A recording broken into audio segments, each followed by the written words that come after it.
more than 1 in 2 African American men are in the middle or upper class, and that is something that I would not have believed on the front end of our report.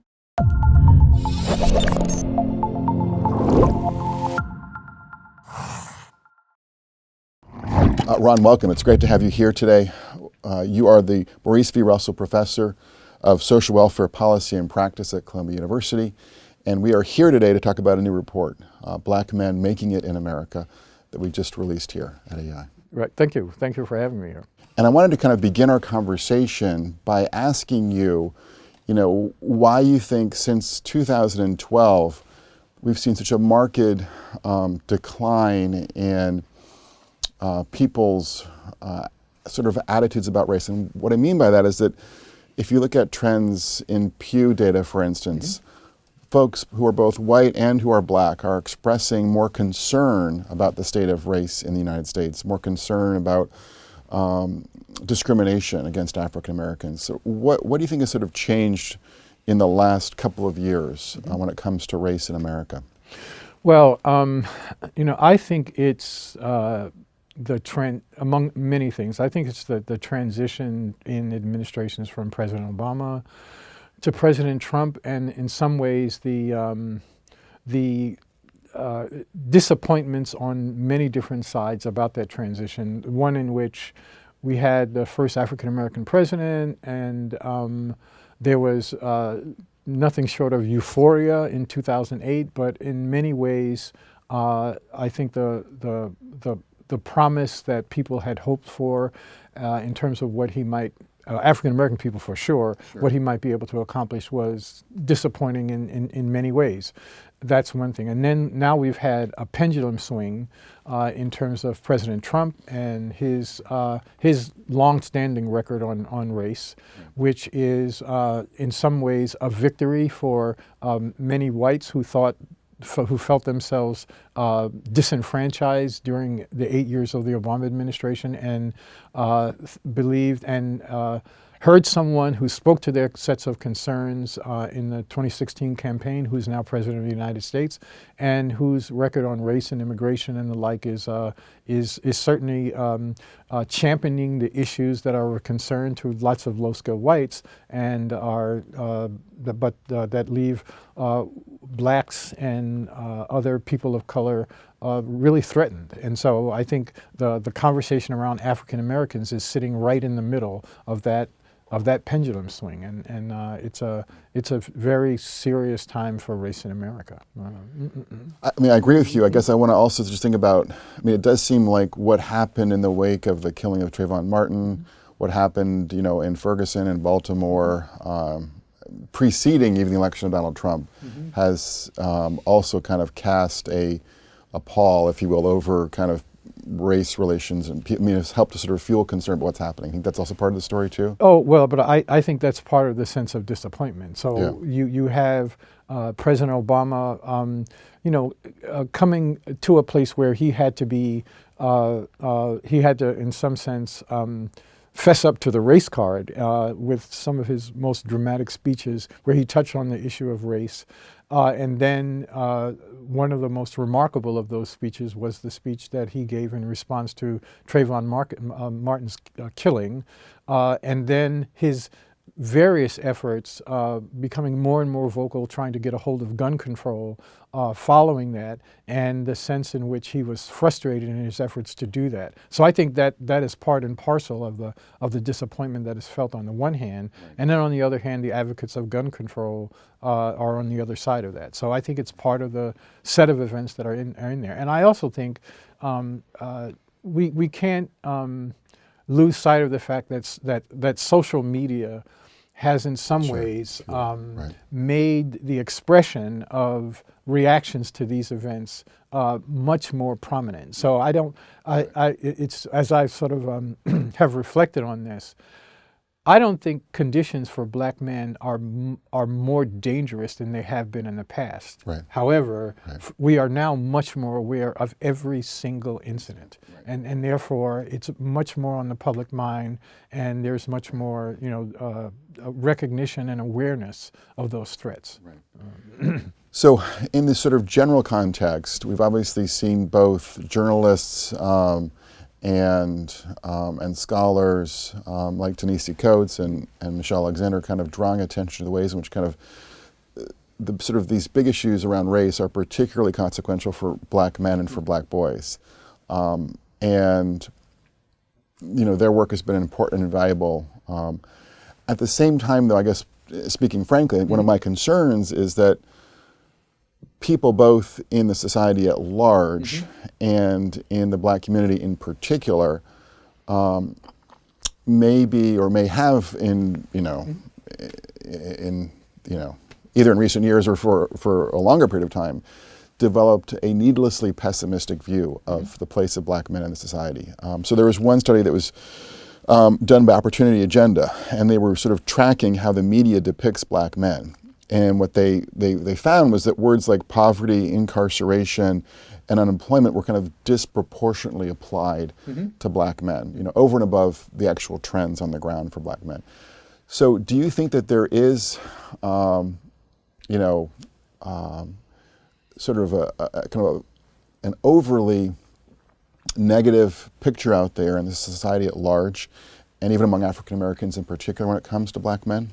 Oh, I think there is, and in part, I think this has much to do. Among the people I would associate with that is, of course, the work of Michelle Alexander in her, advanced discussion and very well documented and well received discussion of mass incarceration, and so not only documenting the real condition of African American. I recall being in an audience talking about.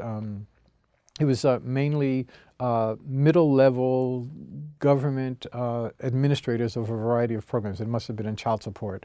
And we were cycling around this area of mass incarceration and the effects of that on child support obligations. And so I said, in a way, just to connect with the audience, how many of you in the audience, which were mostly middle class, many women, many African American administrators in child support, how many of you have a friend, a close friend or relative who is incarcerated?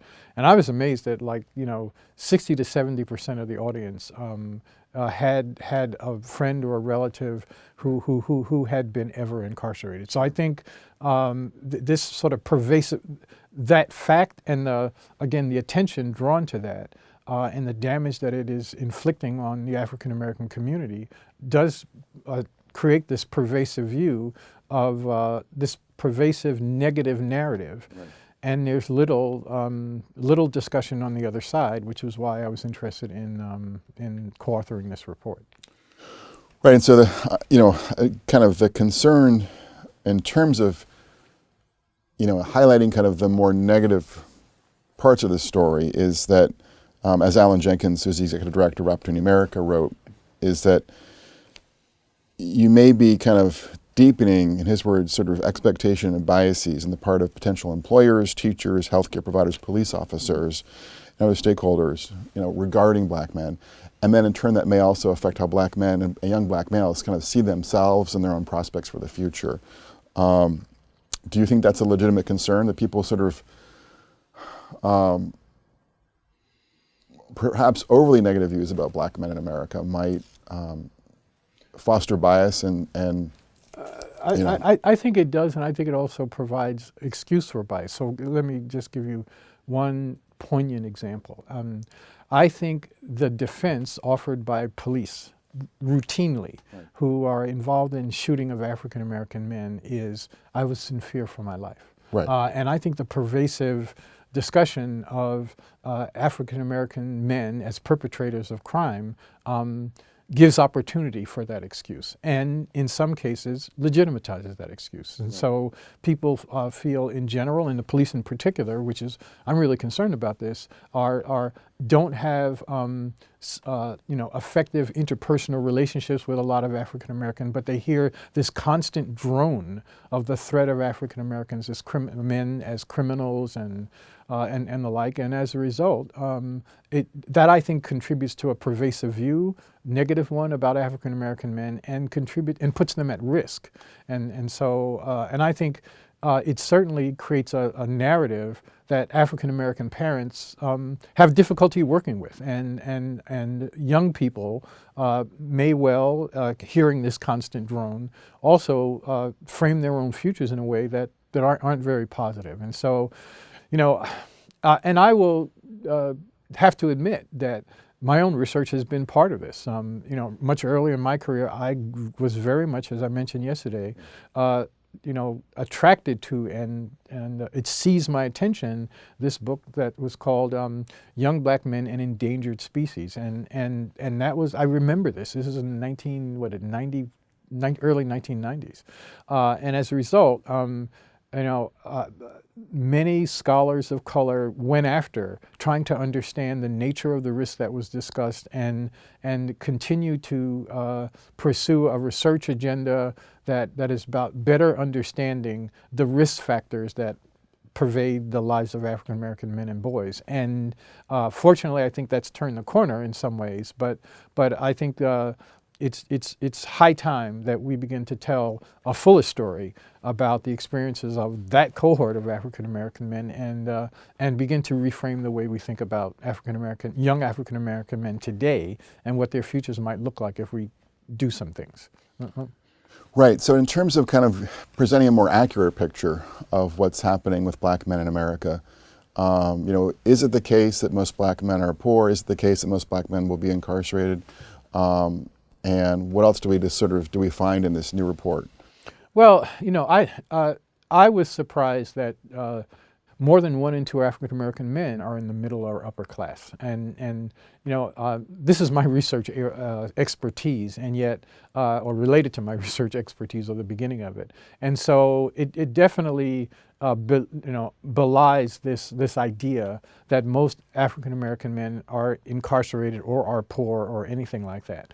And so I think that's a very important finding, and I think one that I hope will get a lot of attention in the public, particularly in the African American community, among stakeholders who are trying to work with men and boys. I think the other upside that surrounds our report is entering into a time where the work around African American men and boys, or men and boys of color more generally, is turning to the positive and trying to galvanize, led in a lot of ways by former President Obama in the men and boys in the My Brother's Keeper initiative, right. The way philanthropy, including the Executive Alliance, is now pursuing you know, men and boys of color and trying to figure out you know, a variety of interventions that will promote their well-being. And I think our report documents that more than 1 in 2 African American men are in the middle or upper class, and that is something that I would not have believed on the front end of our report. Hey everyone, thank you for watching part 1 of our discussion with Ron Mincy. If you enjoyed what you saw, remember to like the video or leave us a comment. And if you want to see more, check out part 2 of this interview.